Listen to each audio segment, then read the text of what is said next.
What is up, everyone? Welcome back. In today's episode, we're going to figure out, does it make more sense to put $500,000 total into an IUL or $500 total into a fixed index annuity? And we're going to break it down today because this is actually a client that we just had. And before telling you which way we went, but everyone's going to be a little bit different on how we want to proceed. So it's going to be really cool insights into how we're going to present it to this client and what kind of questions that we're going to ask them and what kind of questions you, if you are a client or if you're an agent, what we need to be asking to figure out what is best for your situation. Because what's best for this guy's specific situation could be very different than what is best for your situation. If you guys have any questions, please go ahead, like, subscribe to our content. And if you want to break down what your situation does look like, just go ahead to our website over at 360financialgroup.com. Go to that contact page and I will personally send you a message to discuss.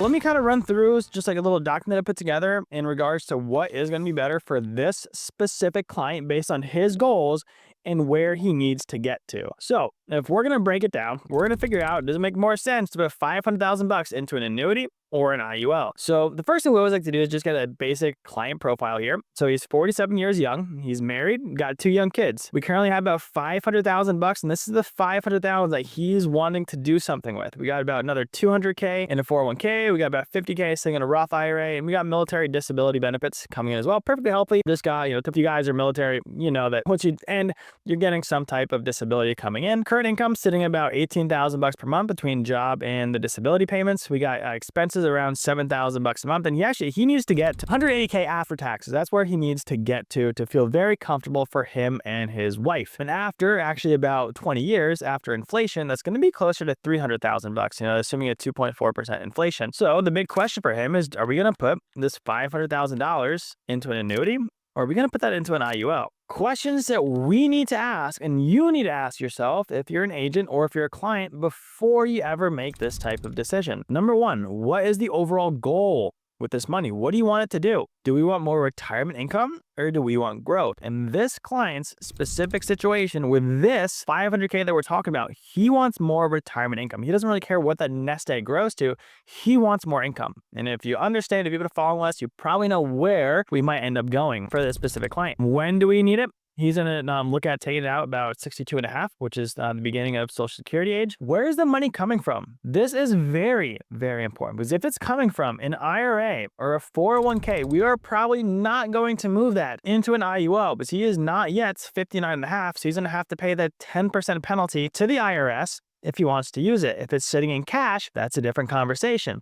So same thing with any of you guys, if you're following, this is really going to dictate what could be best for him. If it's coming from an IRA, 401k, or Roth, we're most likely not going to touch it because you're going to have the 10% penalty from the IRS. If it's coming from cash, that's again a different conversation. For him, that's coming from cash. Do we need life insurance protection? Another good question. What other assets do you have, and what's your current income, and what's your job situation? So these are very, very important questions that you need to be asking yourself. That's going to dictate what type of plan is going to be best for you. And I can't make a good recommendation for y'all if I don't know these types of questions. So we do need to run through all that. And then 3 main measuring sticks on how we're going to figure out what is best for this specific client. We're going to measure the accumulation, which product is better for accumulation, what is better for income, and what's a bit better for liquidity. If you want to get out, what does that also look like? So in regards to this client, his answers, he does want some safe growth, but he ultimately wants more retirement income. We're going to retire at 62 and a half. The money is coming from the sale of a rental property. We're married, got young kids. The kids depend on him for income. We still contribute to our different retirement accounts. He got strong income compared to his expenses, and we got plenty of cash flow flexibility with what he currently has in place. So what I did to analyze this, I used the top IUL policy for the max amount of cash value, and we use the top current growth annuity that's just going to give us the best amount of growth in retirement as well. And we're kind of going to put those up against each other and see what comes out on top for his situation. So with Allianz, and again, this is my favorite if we're talking about just a purely cash value focused IUL, we're going to put in $100,000 over the course of 5 years. And we're not going to put all $500,000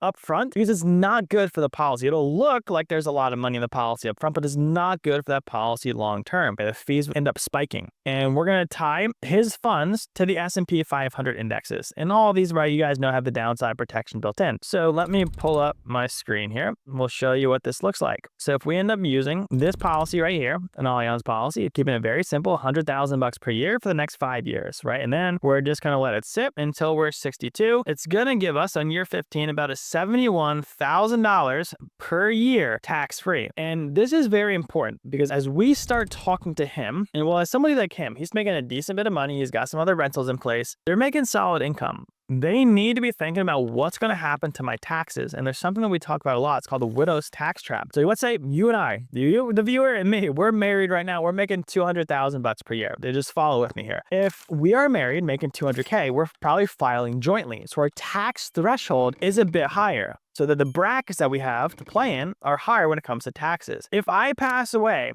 and you're still making the same $200,000 per year, and all that $200,000 is coming from, let's just say, a 401k that's not yet been taxed. Even if you're making the same amount, you're now filing single. So your tax bracket jumps because the threshold's a lot lower if you're filing single versus jointly. So whenever we're looking at an insurance vehicle, it's very, very important, not just for the tax-free retirement part, but it's very important from a legacy standpoint as well. If I pass away and this policy's on me, you would end up getting the death benefit component of it. But a lot of this stuff is very important. That's where Roth conversions come into play, or just Roth IRAs come into a lot of play, because if all of your money is sitting in accounts that have not yet been taxed yet, not only are you beholden to the tax rates at that point in time when you go to retire, your Medicare costs can go up through IRMA. The government ain't stupid. There's different ways that they're increasing your taxes without actually increasing your taxes for simplicity's sake. So there's a lot of other ways the government is taxing us. So again, there are many different ways that insurance and different Roth accounts help out a ton. So this would be about $71,000 if we're just sitting here looking at it. And also when we're roughly 62, the total account value be sitting at roughly $900,000. And again, this is not telling you it will be exactly that. This is just, again, an illustration linked up to the S&P 500. Let me go back to the... Okay, cool. So now we come back over here. Let's go. We're going to take a look at the Lincoln Financial, their OptiBlend fixed index annuity. We're going to get $500,000 into that policy up front, and we're also going to link it to the S&P 500. My two favorite ones with Lincoln Financial, what's called this trigger rate. I'll show you what that means in a second. There's also a par rate strategy, and this is a purely growth-focused machine. So no bells and whistles. And again, if you guys follow me, you know that in my annuities, I do not like a bunch of bells and whistles. The more bells and whistles there are, the more places that the insurance companies can change stuff. So keep it simple if you're ever working with an annuity. It just makes life a lot simpler. So now let's say we took a look at the last 15 years of data with a Lincoln Financial policy. So we're going to put $500,000 in. And again, you guys have probably been following along in regards to the importance of an annuity. And there's other cool stuff too. There's plenty of studies that come out. If you have insurance and annuities in your portfolio, along with your investments, your retirement income is going to be so much better than investment-only strategies. And one big reason for that is what's called sequence of returns risk. If you have this $500K and you start turning into income, but in the year that the market's tanked, your retirement income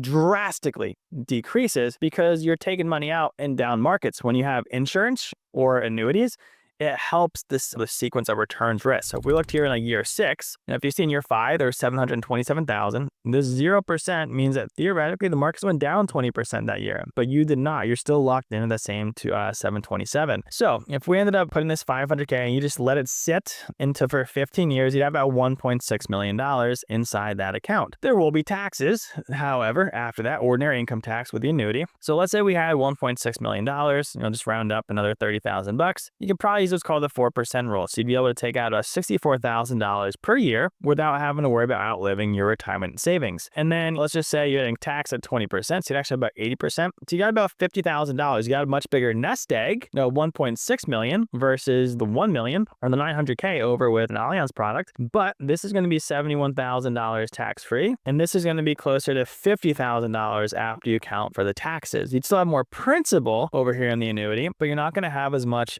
income in the future. So those are the two different ones. So if we line up the accumulation, if you look at straight accumulation, the annuity would end up having more money inside the annuity, but the IUL should come out on top. And this is actually going to be less than $63,000 once we account for taxes. So the IUL would actually come out ahead when you're talking about a straight up income based model. And that is what their goal is. Their goal is more income. They don't care about the means to get there. They're caring about the most amount of income with little work in their retirement. Liquidity, if we want to look at that too. So right now, we have the annuity winning on accumulation. We have the IUL. It's going to win a decent bit. And this would be closer to like 51K after tax, somewhere in that ballpark. This is going to be a big difference. That's almost $1,500-ish per month. That this is $20,000 per year that the IUL is going to win. And it's all tax-free, so it's not messing with any of their other expenses either. When we look at liquidity, so at IUL, we're going to see close to about a 5 to 6 year break-even point. So if you wanted to get out, which is very important, how does that actually look? So let's say we put in this is $500,000. So after year 4, this is going to be our walkaway value over here. It's going to be $467,000. So if he wanted to get out after year 5, we'd lose, right, about $33,000. Lose because you still have a death benefit of over that $1.3 million that's sitting in there. If you waited to, if you didn't put any more money in, and now you're at the end of year 6, your walkaway is almost going to be exactly dollar for dollar what you put in. And if you wanted to walk away, let's say year 10, there'd be about $655 sitting inside that contract. We put in $500, so there would be taxes if you wanted to walk away on about $150,000. So the $650 minus the original $500,000, you would have to pay tax on about $150,000 of that. But if you just let it sit and grow, you'd have about a $71,000 tax year, tax-free retirement when that he is 62-ish. And then if we looked over at the annuity, so the annuity works a little bit different.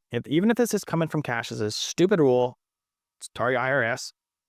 That the IRS has, even though it's coming from cash, if you go to withdraw it before the age of 59.5, you will still have a 10% penalty, even if it's coming from cash. So, and let's say in year 5, we're probably looking at a surrender charge on an annuity of roughly like 5%. So 10% IRS penalty plus a 5% surrender charge. So you're looking at a 15% charge for simple math. So you'd be walking away with about $618,000. So if you wanted to walk away in the end of year 5, you have about $620,000. You would have to have minus $500,000. You'd be paying tax on about $120,000. So from a liquidity standpoint, both of them are fairly similar. The reason that people might like the IUL over that is because you can still, if you needed $100K in here in year 3, you could just take a loan out for $100,000 off this $231,000 that you have sitting inside this contract. So in short, right, they're fairly similar. If we're looking at growth, we're going to look at an annuity. If you're looking at income, we're going to look at IUL. Liquidity is really a toss-up. Both of them are going to have fairly decent liquidity on the back end. And so, like, right, whatever is going to be best is based on your situation. If the goal is max retirement account balance, you're going to go with an annuity. If the goal is to maximize retirement income, you're going to go with an IUL. If the goal is a little bit of a balance, you could end up just doing a little bit of both, 250 and 250. This specific client, he cared more about the total amount of retirement income. So we're going to go all IUL for him. That is his goal, is the most amount of retirement income. And again, since it's coming from cash, this is a different recommendation than if it was coming from an IRA or a 401k. So I hope this helps, especially if you guys have a big lump sum that you're trying to work with and figure out, hey, do I want more income? Do I want more growth? Where am I going to go? And again, if this client was 30, if this client was 57, the recommendations are going to be different. If you guys ever want to run through exactly what this looks like, just go to our page over at 360financialgroup.com, go to the contact section, drop a message, and I will reach out to you guys personally. But I appreciate y'all tuning in for the last 15-ish minutes here. Any questions, let us know, and we'll catch you on the next one. Bye.